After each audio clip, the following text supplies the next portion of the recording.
Hey, this is Chris again, and we're on the road. And where I'm staying here tonight, or the last couple nights, camping out in these folks' backyard. Great folks, and became friends with them. And we had some great conversation. And I'm camping out in their backyard here through the Hip Camp site, and just looked it up online and found this place out in is it Pulaski? Pulaski, Wisconsin. Pulaski, Wisconsin. Pulaski, Wisconsin, and this is Jay, and he owns this house here, and he actually built this house himself, and through land that he spent in his family for years. Is that correct? That's correct. Yep. And so, Jay, they got an interesting story. They live here he and his wife live here on this farm. It's an amazing place, beautiful property. You got a pond out back, and where I have the pleasure of camping out, and there's a heritage to this town, and your ancestors are part of. So what's the story with this town, Pulaski? How did this all start? Pulaski was a settling area for Polish people, and my grandfather came in post World War II, so it was an early settlement, and we happened to get the land back, and we bought approximately 11 acres, and we built this home here. So it's a beautiful place. There's a nice breeze going through here, and it's just nothing but surrounded by farmland, and it's just, you can't really do it justice tonight, so we can't see it all during the daytime. It's just absolutely gorgeous out here. And so you got the land back, and was it your parents or your grandparents that moved here? It was a settlement. It was people moving from Europe in the time of World War II, and is that when this town was established, or? I'm not quite entirely sure on the history of that. It's basically a lot of Polish settlers settled here with the Catholic Church and whatnot, but my grandfather owns a piece of land just up the road, and he happened to buy this place when the economy was better for him. Then he lost it, and then they ended up buying it back. So then I ended up buying it back from them.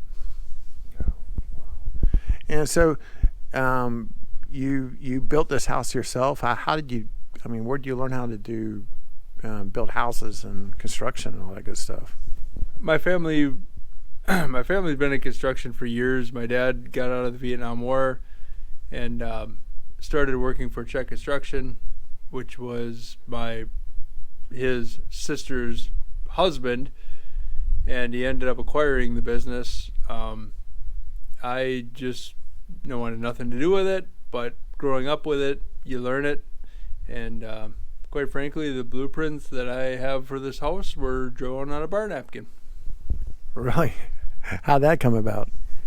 Well, I knew the draftsman, Ed Fisher, and we were sitting at a bar one night. We drew up the plan, and literally this thing is hanging on 3 sticks, and it's perfect the way I wanted it. And this house is amazing. It's nighttime now, but it's a beautiful 2-story home, and it's farm-esque on the outside and very open, contemporary on the inside. Yeah, it's absolutely gorgeous. So, and when he told me that he built the house, I'm like, whoa, this man definitely has some talent, because it's really a beautiful home. And so, how long have you lived here on this property? 2006 is when I started construction here. 2007 by the time I was done. And what's the deal with that? They got a large pond out back where I'm camping. How was that formed? It was formed because the township of Angelica would not allow me to build 15 feet back where any normal person would build on a knoll instead of a ditch. So they would not allow that. So I had to move the house up. We excavated back. We dug a pond to get the backfill we have 8-foot basements around here. So we put an 8-foot basement on top of a ditch, filled it in with the material we took out of the pond. That year I ran for city town board because what they're doing around here is ridiculous, and I won 17% of the vote without even being a resident. Oh, that's really incredible. So, and how did the pond form? Did you strike a spring or something back there? Oh yeah, that end. Yes, we by the time we dug down, there's a big sheet of bedrock through Pulaski here, and basically, once we hit it, and we scratched that little piece of bedrock out, water started pumping up. Within 24 hours, not even 24 hours, it's 12 hours since the time we left the machine in the pond, it was up probably in the lines of about 4.5, 5 feet across a half-acre pond. It's amazing. And they got these in the pond back there. They got these special ducks. I mean, these extraordinary ducks. They're like ducks I've never seen. They're like they walk on. It's almost like they're people. They walk straight up. They look like geese. They're just they look like a running bowling pin. They're called Indian runner ducks. They walk up it's like a moving bowling pin across your yard. Yeah, they're really neat, and they squawk. To me, they sound like geese. And when they squawk, that's what I thought they were at first. They're pretty loud. And what's this about the eggs? They lay eggs. Yeah, they're bred to be upright and not fly and produce a lot of eggs. So yes, the eggs are delicious. They're actually alkaline instead of acidic, and there is a study saying that cancer versus acidic and or alkaline is beneficial, but of course it's here nor there. So do you produce a lot of eggs with these things? Absolutely. We do. Every one of them will lay one a day, and we have 16. And of course, temperaments, weather, whatever gets a little weird on them. But generally they'll lay from March till October, November-ish, depending on the weather. Yeah, I used to see these things. They got like pens back there, and they separate them out, and they... Wait. You can't say pens. We have an open field area and have an open cage with people that don't do animal cruelty thing. They're very open, he didn't know, but it's very open. They got a very open 10 by 10 open cage, but locked up from vermin that can't get at them. Okay, well, my bad. I didn't mean to harsh you or whatever, but when you say pen, because chickens and whatever, they're treated bad, and these ducks are living the luxury. Yeah, they're treated very well. In fact, they got one duck inside the house right now that's feeling under the weather, so they took it inside the house, and it just walks around in the living room, and they feed it cantaloupe and water. It loves bananas. Yeah, Jenny tore her ACL, and there's really no surgery, nothing you could do with it. Amy is loving animal type person. But yeah, we treat her well. She gets put in a little tot box at night, and then she comes out, runs around. She goes outside during the day, but yeah, until her ACL's fixed, she can't run around. So is that something that's curable, or is she always going to be mained? Apparently no vet really works with ducks. Either they're food or they're dead. So we care for them, and we're just letting to see if it heals, and it is. And she's walking around now, and she'll be released hopefully within the next couple weeks. Do all your ducks have names? Absolutely. Are you able to actually tell them apart? That's more Amy's department than me. But yes, the original 6 we had, yes. I know all the male names, and the original 6 we had. I know the majority of them, but Amy will tell you because we've adopted 4, I believe, that eerily look similar, except for Furball, because she's got a tuft on the back of her neck. You can identify her, and she's always the slowest. But the rest of them, there's a couple little ifs, ands, but Amy could tell you what egg, who laid whatever. Yes, Amy's very involved.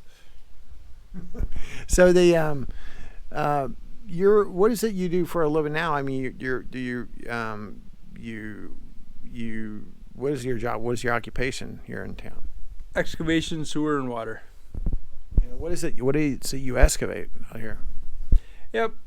We basically do sewer water work. Relay, basically, we take out old, put in new, city streets, stuff like that. We're the people that are like in your way when you try to get out of your house every day. Okay. And I mean, it's a beautiful place. It's quite a life, and you're able to build this home here, and you got it on property, and this is out really rural, out in the country. So you just sit out here, you don't see buildings or anything, just farmland, rolling farmland, and it's really, if you look back, it's just as far as the eye could see, it's just like farmland and fields, and it must be an amazing place to. This is where you grew up, then, huh? Mm-hmm. Nope, I grew up in Green Bay. You grew up in Green Bay? Yeah, I was born and raised in a suburb of Green Bay at Schwabenham. And then I came back here basically to get out of it, and once you get in the country and you have space, you have area and quietness, it's tough to go back. I mean, I couldn't imagine a neighbor cutting the lawn at 7 o'clock in the morning. Quite frankly, I'm the guy who cuts my lawn at 6 in the morning because I don't care. There's nobody around, but to have the neighbor knocking on your door and having people move around, I'm so used to it now. It's a little bit more of a travel. It's a little bit more of a, oh God, I got to drive here. I got to do this. I got to do that. It's well worth it in the end. This sounds like it's a life out here. I mean, it's just so peaceful. And so you grew up. Are you a Packers fan? Yeah. I'm a Steeler-Packer fan. Steeler-Packer fan. Oh, okay, that's interesting. Well, that's AFC and NFC, right?